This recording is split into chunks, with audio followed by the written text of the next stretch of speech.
Welcome student for today's lecture.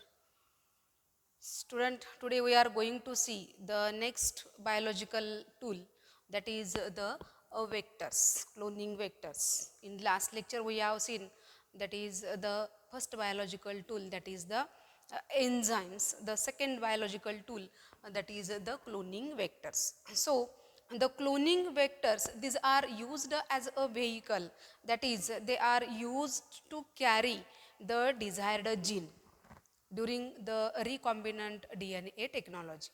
So here which are the vectors? So there are these vectors, these are mainly used that is to carry the desired gene in the recombinant DNA technology process.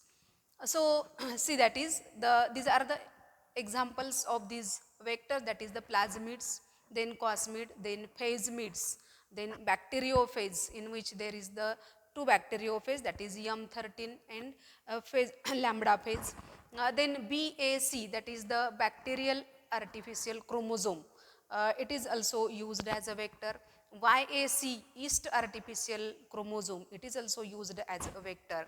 Then MAC, that is the mammalian artificial chromosome, and transposons or the baculo and also the baculoviruses. These are also used as the vectors. So most commonly used vector is the plasmids.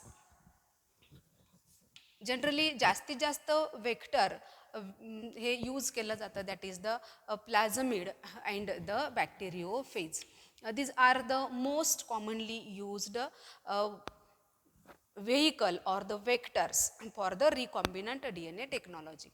So in plasmid, most commonly used plasmid, it is the PBR, that is P for the plasmid, BR, that is the scientist Baudrillard and Rodriguez, and here the 322 or the PUC. These are the examples of the plasmids which are mainly used, that is as a vector or the vehicle. Then in the bacteriophage, that is M13 and the lambda phase bacteriophage, these are mainly used, that is as a vector or the vehicle. Then next, that is here what are the characteristics of the good vector?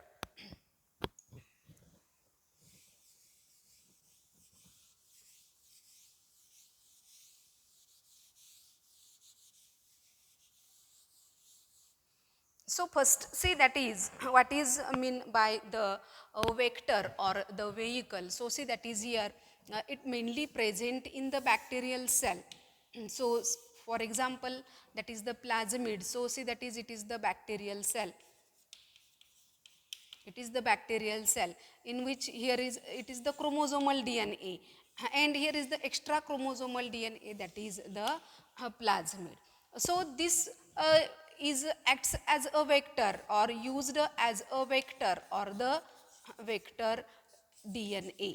It is the extra chromosomal DNA. हा DNAचाच part आहे, परंतु तो या chromosomal DNA व्यतिरिक्त extra chromosomal DNA असतो. मग इथं हा वेक्टर DNA म्हणून आपण यूज करतो, म्हणजे काय करतो, तर जो डिझायर्ड जीन असतो, म्हणजे जो आपण आयसोलेट केलेला जीन, म्हणजे हा समजा डिझायर्ड जीन असेल, so it is the desired gene. So this desired gene, it is incorporate in the host vector DNA. म्हणजे या वेक्टर DNA मध्ये हा डिझायर्ड जीन काय केला जातो, इनकॉर्पोरेट केला जातो. म्हणजे हा वेक्टर DNA समजा इथं आयसोलेट केला, it is cut by the restriction endonuclease enzyme. हा रेस्ट्रिक्शन एंडोन्यूक्लियेज एन्झाईमनी कट केला जातो.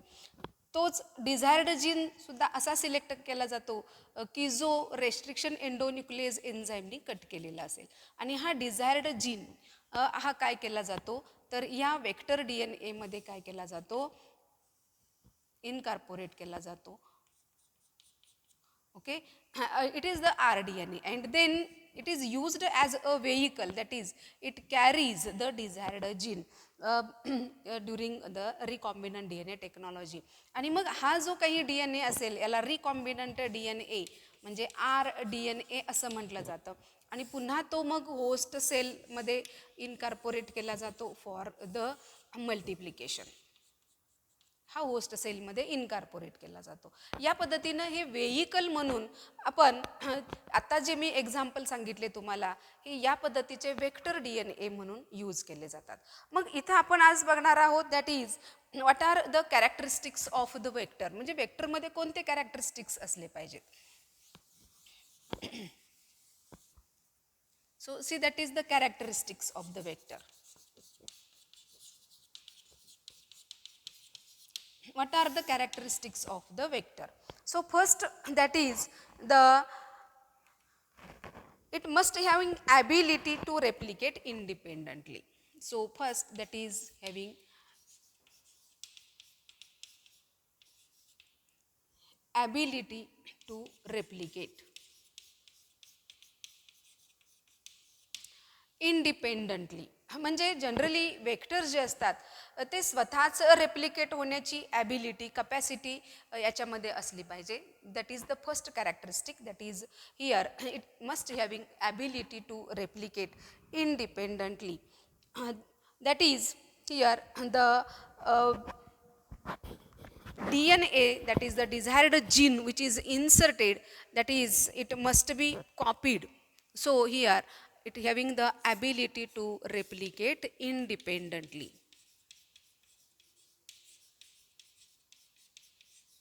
And then second characteristic, that is here the vector should be easily introduced into the host cell.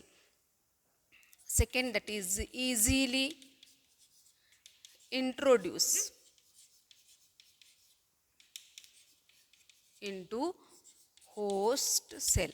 म्हणजे generally आपण हे व्हेइकल जे आहे हे वेक्टर DNA जो आहे तो होस्ट सेलमध्ये किंवा कॉम्पिटंट होस्टमध्ये इझिली आपण काय करू शकतो, इंट्रोड्यूस करू शकतो. असं हे या वेक्टरचं कॅरेक्टरिस्टिक असलं पाहिजे. असा वेक्टर आपण सिलेक्ट केला पाहिजे. Then vector should have must be a marker gene.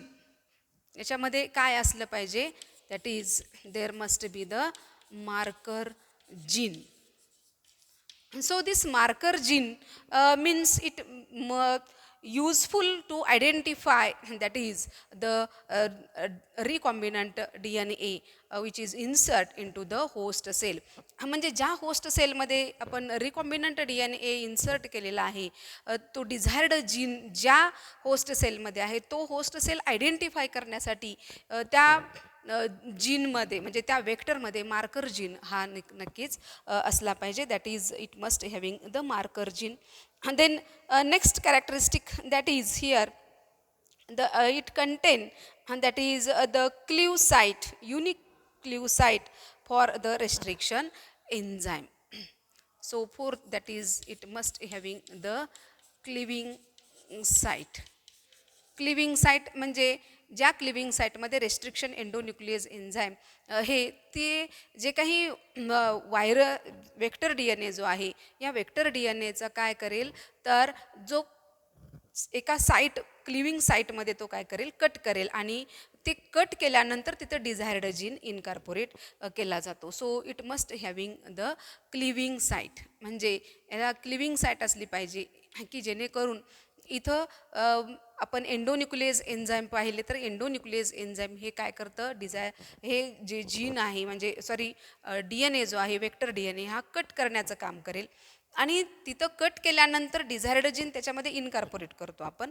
So for the cleaving site म्हणजे इथं या वेक्टर DNAला क्लिविंग साईट असली पाहिजे की जेणेकरून तिथे आपण ती क्लिविंग साईट कट करून त्याच्यामध्ये डिझायर्ड जीन काय करू शकतो, इनकॉर्पोरेट करू शकतो. So the vector must having the cleaving site. Then next, that is it should be having the suitable control elements, that is a promoter, operator and ribosomal binding site. That is fifth characters, that is it having the promoter, then operator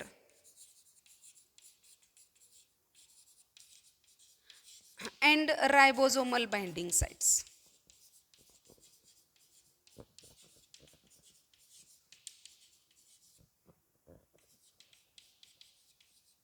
So these are mainly the characteristics of the vector DNA. That is, see here, the vector DNA must having the ability to replicate independently, then easily to introduce into the host cell. त्यानंतर या host vector D N एमध्ये काय असला पाहिजे, marker gene असला पाहिजे. त्यानंतर vector D N एसाठी क्लिविंग site असली पाहिजे की जेणेकरून क्लिव म्हणजे कट करणे म्हणतो आपण, तो vector D N A cut करणं आणि त्याच्यामध्ये मग डिझायर्ड जीन इनकॉर्पोरेट करणं, यासाठी क्लिविंग साईट असणं गरजेचं आहे. त्यानंतर कंट्रोल इलेमेंट्स त्याच्यामध्ये असले पाहिजेत, promoter, operator and the ribosomal binding sites. Okay, so these are the characteristics of the vector DNA or the vehicle. See, that is about the in cloning vector, the mostly used cloning vector is the plasmid. That is example, that is the PBR or the PUC. These are the examples that is see here. So plasmid, it is the extra chromosomal DNA which is present in the bacterial cell, that is the E. coli cell. So see, that is here the chromosomal DNA, that is the nucleoid. See, it is the bacterial cell. It is the chromosomal cell, nucleoid म्हणू याला आपण, nucleoid. And here is the plasmid. And this plasmid, it is mainly used as a vector. So this plasmid, how the structure of this plasmid, see, that is here. This vector, it must having the gene which is the most important gene, that is the ORI gene. ORI gene, that is it is the gene where the replication start, that is origin of replication असं म्हणू याला आपण. At this region here the replication start. जर ORI gene नसेल तर हा जो काही वेक्टर असेल तो रेप्लिकेशन त्याचं होणार नाही, आणि रेप्लिकेशन होत नसेल तर तो आपण वेक्टर DNA म्हणून यूज करू शकत नाही, याला व्हेइकल म्हणून यूज करू शकत नाही.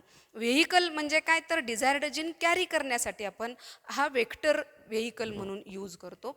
तर इथं ORI जीन असणं गरजेचं आहे की it mainly useful for the replication of the this plasmid. Then in which here there are the sites, that is here is the site or the region into which here the foreign DNA is inserted. या रिजनमध्ये काय करतो आपण, तर हा foreign DNA insert करतो. मग हा फॉरेन DNA इन्सर्ट करण्यासाठी हे आपण कट करतो, that is it is cut with the restriction endonuclease enzyme. So this restriction endonuclease enzyme, it may be the EcoR1 और it may be the HIND3. म्हणजे कोणता ज्या प्रकारचा डिझायर्ड जीन असेल की जो डिझायर्ड जीन ज्या एंडोन्यूक्लियेज एन्झाईमनी कट केलेला असेल तोच एंडोन्यूक्लियेज एन्झाईम हा वेक्टर DNA सुद्धा कट करण्यासाठी यूज केला जातो, हे लक्षात ठेवा.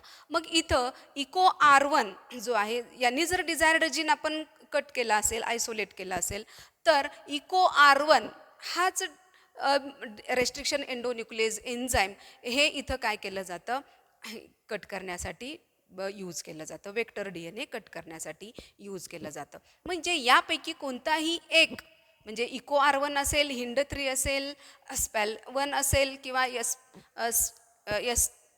PST1 असेल, BAMH1 असेल, हे जे काही आहे these are the restriction endonuclease enzyme. And these enzyme it mainly use to cut. म्हणजे आता या सगळेच एन्झाईम एकदाच नसतील, यापैकी कोणताही एक एन्झाईम काय करेल, हा रिजन जो आहे तो कट करेल, आणि या रिजनमध्ये आपण काय करणार, मग डिझायर्ड जीन जो आहे तो इथे काय करणार, आपण इनकॉर्पोरेट करणार, जॉईन करणार by the enzyme ligase enzyme. Okay, लक्षात आलं. सो दिस रिजन म्हणजे इथून इथंपर्यंतचा जो रिजन असेल हा पूर्ण region, it is region into which the foreign DNA is inserted. हा रिजन असा असेल की ज्याच्यामध्ये आपण फॉरेन DNA इन्सर्ट करू शकतो.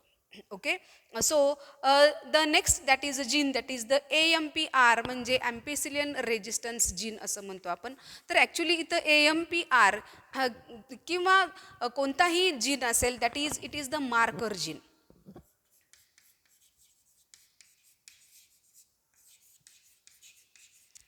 It is the marker gene.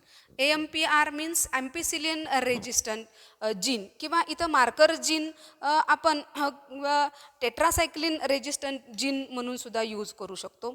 So it is the selectable marker gene and it is mainly the antibiotic resistant gene. हा कसा असेल अँटीबायोटिक रेजिस्टंट जीन. आता हा मार्कर जीन कशासाठी असतो तर जनरली आपण जो काही डिझायर्ड जीन याच्यामध्ये इनकॉर्पोरेट करणार आहोत तो डिझायर्ड जीन हा त्या सेलमध्ये ज्या सेल होस्ट सेलमध्ये आपण इनकॉर्पोरेट करणार आहोत तो होस्ट सेल आपल्याला आयडेंटिफाय करण्यासाठी किंवा त्याचं सिलेक्शन करण्यासाठी आपल्याला इथं मार्कर जीन हा या वेक्टर DNA मध्ये असणं गरजेचं आहे. Okay, so it is about the structure of the plasmid.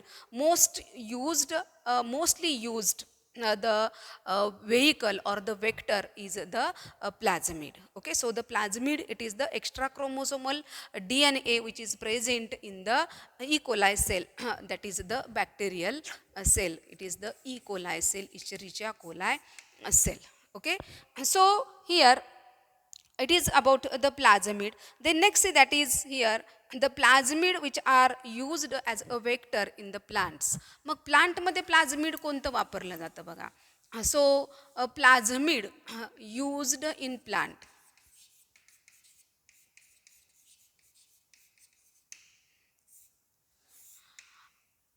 Generally plasmid जे प्लांटमध्ये वापरलं जातं म्हणजे for the formation of the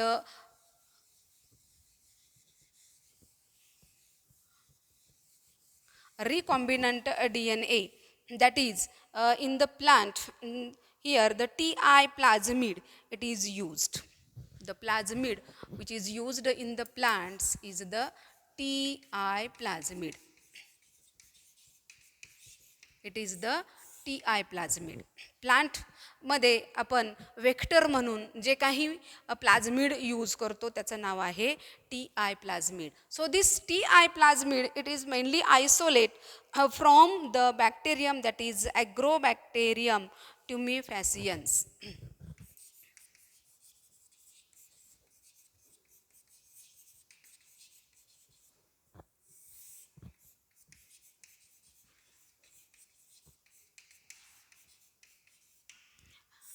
Agrobacterium tumefaciens. It is the bacterial cell that is from which here we isolate the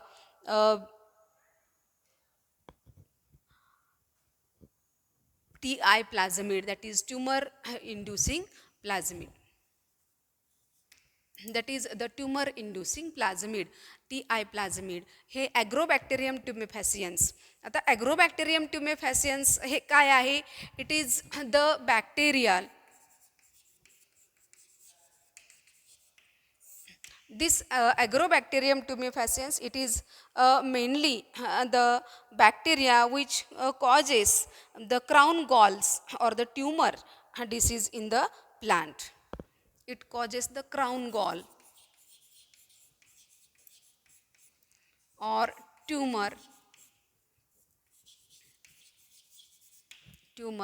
in plants. म्हणजे generally प्लांट्समध्ये आपण काही प्लांट्सच्या वरती स्टेमवरती वगैरे लीव्सवरती गाठी आलेल्या बघतो आपण. That is these are the crown galls or the tumors in the plants, and these are mainly causes due to the Agrobacterium tumefaciens. So here the TI plasmid has a transposon that is called tDNA. म्हणजे या TI plasmid मध्ये जो ट्रान्सपोसोन असतो it is non as the tDNA. So through which we can transfer that is when it is insert that is large amount of copies of itself we are produced by the this tDNA, that is which is present in the Ti plasmid. So here the plant cell can be transformed and used that is to produce the transgenic plant. म्हणजे generally इथं T I plasmid जे आहे की याच्यामध्ये tDNA जो gene असतो की हा tDNA जो आहे की जेणेकरून याच्यामुळं लार्ज नंबर ऑफ कॉपीज आपल्याला ह्या डिझायर्ड जीनच्या आपण तयार करू शकतो. आणि इथं टी आय प्लाझमिड हा जेव्हा आपण प्लांट सेलमध्ये इन्कॉर्पोरेट करतो तेव्हा काय होतं तर जे काही न्यू प्लांट तयार होईल it is non as the transgenic plant. It is known as the transgenic plant. So this transgenic plant it mainly produce, that is by using the plasmid, that is the Ti plasmid. Okay, so this Ti plasmid it is used as a vehicle or the vector DNA. हा Ti plasmid हा काय कोणता DNA म्हणून use केलं जातं, that is the cloning or the vector DNA.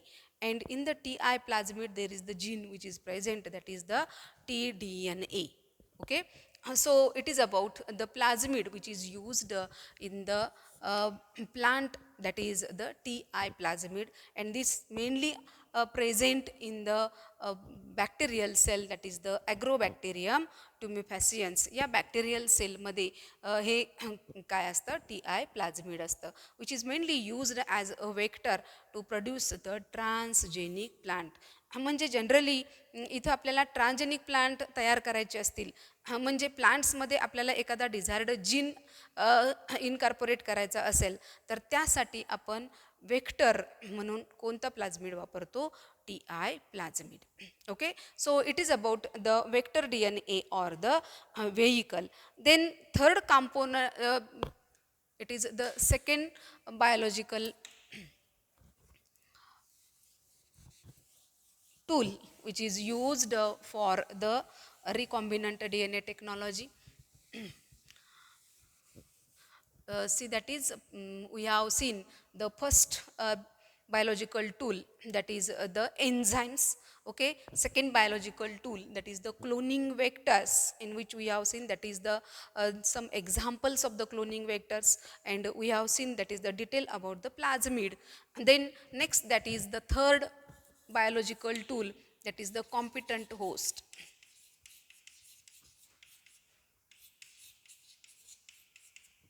Competent host means the host cell in which here the recombinant DNA with the desired gene is mainly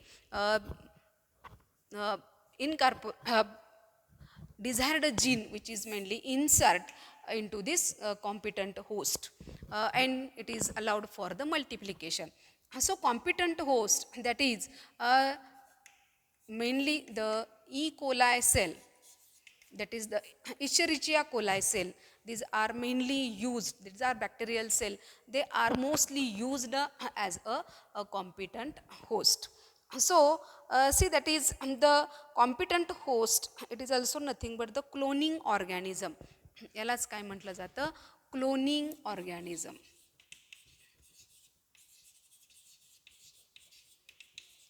It is also known as the cloning organism. आणि generally E coli cell हे आपण majority E coli cell हे use केलं जातं. बाकी बॅक्टेरियलमध्ये bacillus Haemophilus,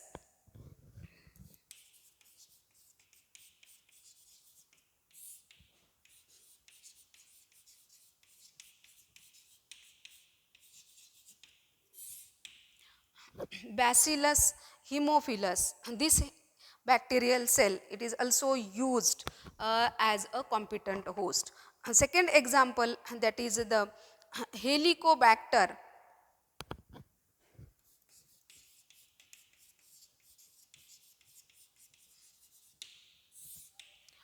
Second example, that is the Helicobacter pylori.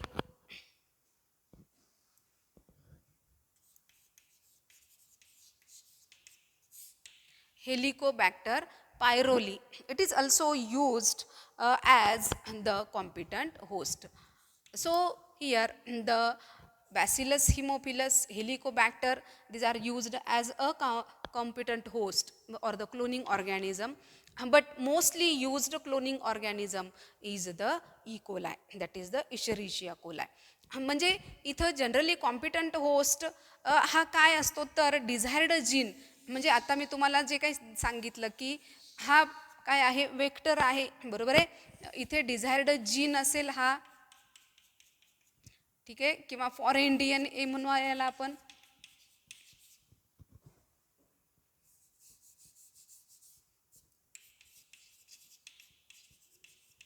Desired gene किंवा यालाच फॉरेन DNA म्हटलं जातं, ठीक आहे. हा इथे आपण कट केलेला आहे, ठीक आहे. हा वेक्टर असेल, vector DNA for example plasmid. आता हा फॉरेन DNA, हा वेक्टर DNA आपण कट करतो bye the restriction endonuclease enzyme. Cut केल्यानंतर हा फॉरेन DNA जो आहे किंवा डिझायर्ड जीन जो आहे या वेक्टर DNA मध्ये काय केला जातो, मिक्स केला जातो, इथं हा जॉईन केला जातो. आणि इथून आपल्याला इथं जो मिळेल तो कोणता DNA असेल तर आता इथे जे असेल तो RDNA असेल, रिकॉम्बिनंट DNA. म्हणजे हा रिकॉम्बिनंट DNA म्हणजे डिझायर्ड जीन असेल, ठीक आहे. आणि मग हा डिझायर्ड जीन ज्या होस्ट सेलमध्ये टाकला जातो, हा होस्ट सेल की याच्यामध्ये विदाउट प्लाझमिड हा होस्ट सेल असेल, न्यूक्लिओइड असेल, it is the E coli, for example E coli cell. आणि याच्यामध्ये हा काय केला जातो, हा रिकॉम्बिनंट DNA इन्सर्ट केला जातो. आणि मग पुन्हा हे मल्टिप्लिकेशनसाठी ठेवलं जातं. म्हणजे या पद्धतीनं हा रिकॉम्बिनंट DNA या बॅक्टेरियल सेलमध्ये लार्ज अमाऊंटमध्ये मल्टिप्लाय होईल. आलं लक्षात. So it is the competent host. हा म्हणजे काय झाला, competent host or the cloning organism, की ज्याच्यामध्ये हा आपण रिकॉम्बिनंट DNA जो असेल तो रिकॉम्बिनंट DNA याच्यामध्ये इन्सर्ट करू. आणि मग पुन्हा हा जो बॅक्टेरियल सेल आहे की याचं लार्ज अमाऊंटमध्ये मल्टिप्लिकेशन, म्हणजे याच्या भरपूर कॉपीज तयार केल्या जातात की ज्याच्यामुळं इथं हा जो डिझायर्ड जीन आहे याच्या लार्ज अमाऊंटमध्ये कॉपीज तयार होतील. Okay, so it is about the competent host. Okay student, so today we see that is about the cloning vector and the second that is about the competent host. So here we complete that is the biological tools which are used for the recombinant DNA technology.